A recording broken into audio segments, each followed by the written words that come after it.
การจัดงานแข่งขันสวงเหือบุญประเพณีออกพรรษาปวารณาประจำปีพศ2568ที่เมืองปากสันแขวงบุรีคำไซเป็นกิจกรรมหนึ่งที่ประชาชนลาวชาวแขวงบุรีคำไซเคยปฏิบัติกันมาทุกๆปีแต่บูรณาการจนถึงปัจจุบันเพื่อรักษาไว้ขนบธรรมเนียมฮีตของประเพณีอดีงามของศาสตร์ของท้องถิ่นซึ่งก็คือฮีต12ของ14ประเพณีลาวให้มีความยืนยงคงตัวอยู่คู่กับสังคมลาวตลอดไป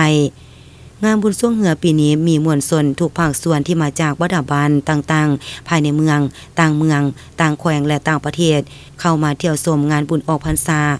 ทุกภาคส่วนได้พร้อมกันเป็นเจ้าการรักษาความสงบความเป็นระเบียบเรียบร้อยทุกประการเฮ็ดให้งานบุญเดิงเก่าบรรลุผลและสำเร็จตามจุดประสงค์ระดับคาดหมายที่วางไว้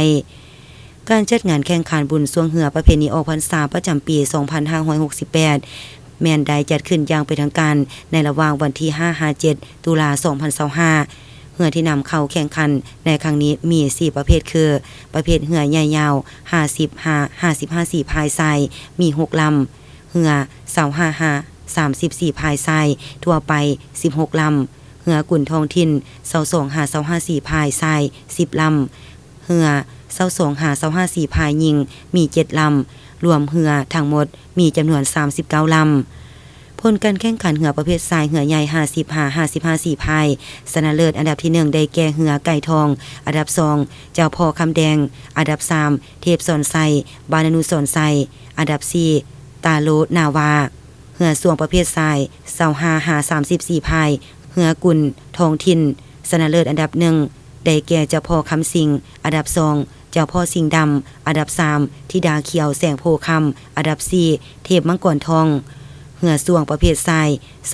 35 พายทั่วไปสายนอกชนะเลิศอันดับ1ได้แก่ไก่ทองแสงเจริญไซกรุ๊ปอันดับ2เฉลิมไซรัศมีนำโศกอันดับ3อู่โศกไซทางแบงลักซาวอันดับ4วังยางนาวาเหือสวงประเภทยิง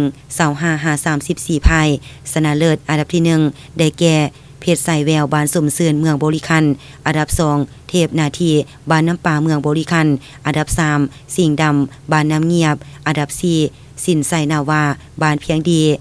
ให้เกียรติขึ้นมอบคันรางวัลให้กับนักกีฬาแต่ละประเภทในครั้งนี้โดยแม่นทันคำแวนปัญญานุวงศ์รองเจ้าแขวงบริคัมไซพร้อมด้วยคณะประธานที่เข้าร่วมตามลำดับ